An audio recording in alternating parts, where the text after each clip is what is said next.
hop on into some math over here. We'll get started with doing some Riemann sums here in just a second. We see our little graph here.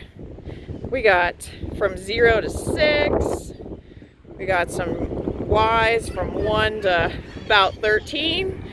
So if I have from 0 to 6, and let's say I want to make 3 rectangles, then what I'm going to do is I'm going to have to split it up, right?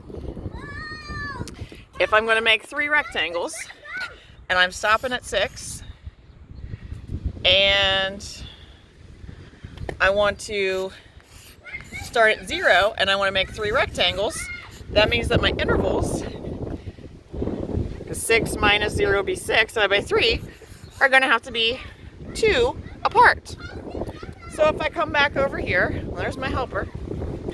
So if I come back over here, it's a little windy today. So if I come back and I want to do, let's say, left hand, then from 0 to 2 would be what I'm going to look at first, right? So from 0 to 2, which is my left-hand number? Oh, this guy right here. So I go and make my rectangle from 0 to 2. Well, it has that length of 2 times, well, what's my left-hand endpoint? It's this guy right here, and its y value is 1. So it's going to be 2 times 1. So I got an area of 2 there. Then if I go and look at my next interval from 2 to 4, and again, I want to use left hand, from 2 to 4, my left-hand number is what happens at 2. So if I go and look at what happens at 2, that's going to say build my rectangle off of that point. Well, that point, right, if I go across, has a y value of 5. So 5 times 2 says that this area underneath that curve should be 10. So I got 10, I got 2. So far, I have an area of 12. And then if I go and look at my last one, from 4 to 6, well, what's my left-hand number? The one that happens at 4. So when I go and look at 4, I go and use that value, which is what happens at 9. So 2 times 9 says, hey, that area for that rectangle is going to be 18. Sweet. And then that's where my graph ends. So my math over here would say 2 plus 10 plus 18 says that my left, right, my left Riemann sum should be 30. Can you say hi, Ava? Ava? Ava, can you give me a cheese? Cheese! Oh, my helper's gonna give me cheeses? No, not you. Okay. So that's my left hand Riemann sums. So let's get a different color. Let's hop it back. I'm not going to do Riemann sums. You're not going to do Riemann sums? Well, that's just silly. All right, let's get green and purple. Hop it back.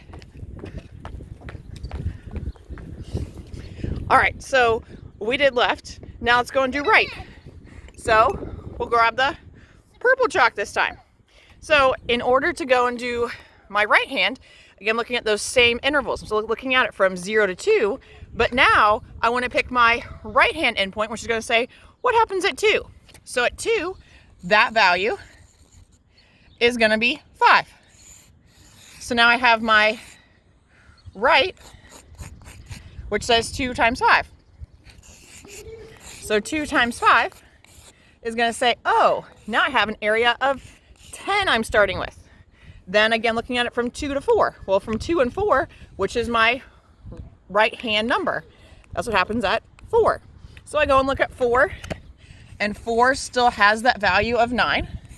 So I go and say, well, 2 times 9 says, oh, now that area is 18. So he thinks it's Simon Says. Riemann sums same difference, right? No. So 10 plus 18. And then again, I got from 4 to 6. Again, I pardon the wind and my assistance. 4 to 6. No. At 6, I'm going to go and use this endpoint, which says 2 times, well, that value, which is 13. So now I have an area of 26. So I have 10 plus 18 plus 26. So 28 plus 26, that's going to be 54, right, Mark? I need you to help me with that basic math because, you know, I always struggle there. So my right Riemann sum should be 54. Sounds pretty good. And then we got one more left, right? The midpoint. So the midpoint. I wonder where your Simon says. You want to do Riemann sums? No. So the midpoint. Hop it back. Oh, we got Frozen Girl over here. You want to help me with some help, sissy? Okay. All right. Get on the bike. Yep. There's Elsa. All right. Is Elsa gonna come help me? Yeah. Okay. So then, hop it back over. Do some math. Get some exercises. All right. So the last one's gonna say, again, looking at that same interval, still want to do 3. So now my midpoint. So between 0 and 2, what's my midpoint? It's 2. It's not 2. It's 1. But its y value is 2. So my midpoint Riemann sum is going to be, well, what's my length? 2 times that y value of 2. So it says, oh, that's going to be 4. Again, if I look at it from 2 to 4, that's going to say, use my midpoint value. What's in between 2 and 4? 3. So 3 uses this value right there. So I go and draw my rectangle. Well, its value is 8. So 2 times 8 says that area is 16. And then finally, I'm looking at it from 4 to 6. Well, 4 to 6 says use my midpoint, which is that value of 5. So my y value at 5 is going to be 11.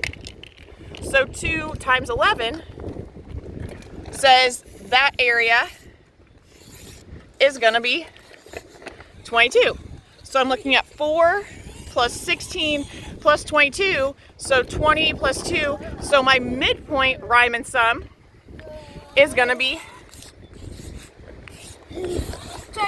42, which that should be in between. My midpoint of 42 is in between that left of 30 and the right of 54. And because this was a increasing function, right? Because it was an increasing function, that's going to go and tell me that. Okay. So it's an increasing function. So that makes sense that my left should always be the lesser of the two, because I'm always picking the one that is the smaller.